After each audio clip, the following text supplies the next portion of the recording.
Would you like to learn how a doctor's refusal to consent to settle cost him $1.55 million? Come join me as I share with you this remarkable information. Hi, I'm Gerry Oginski. I'm a New York medical malpractice and personal injury trial lawyer practicing law in the state of New York. I'm shooting video today in Sanibel Island, Florida. My wife is on the beach picking shells, and I have a few minutes to share this great information with you.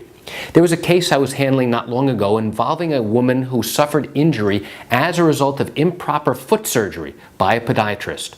The case proceeded all the way to trial, and we were willing to try and settle this case. I said to the defense lawyer, who's a very sharp, experienced trial attorney, I said, listen, we would be willing to settle this case for $125,000. That's what we believe the value of this case is. And you know what he said? He said, you're absolutely right. I agree with you that that's the value of this case, but I have a problem. I said, what's the problem? He said, the problem is his client, the doctor that was sued in this case, refuses to consent to settle. Now, what did that mean? You see, there are some doctors in New York who have insurance policies that give them the ability to control whether or not the insurance company and their attorney begins the ability to negotiate with us.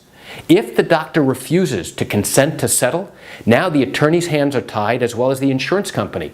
So even if the attorney believes the case should be settled, he can't do anything and the insurance company can't offer any money. Why? Because the doctor is controlling the ability for the attorney to enter into settlement negotiations. And if he decides that this case is worth going to trial for and taking a jury verdict, that's his prerogative and he has the ability to do that. So that's exactly what happened in this particular case. The doctor refused to even consent to settle, and we had no ability to even negotiate.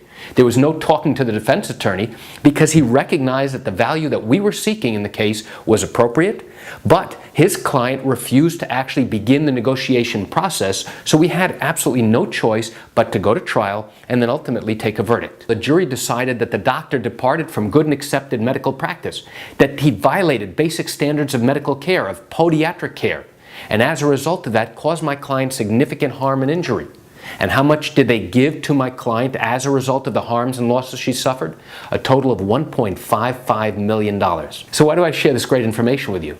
I share it with you just to give you an insight and an understanding to realize that sometimes in a medical malpractice case in New York, the doctor has the ability to control whether or not negotiations even begin.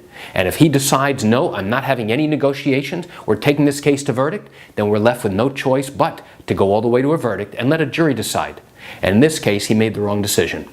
You know, I realize you're watching this video because you probably have questions of your own. Well, if your matter happened in the state of New York and you do have legal questions, what I encourage you to do is pick up the phone and call me. I can answer your legal questions. This is something I do every single day and I welcome your call. You can reach me at 516-487-8207 or by email at Gerry, Gerry, at oginski-law.com. Well, that's it for today's quick video. I'm Gerry Oginski. Have a wonderful day.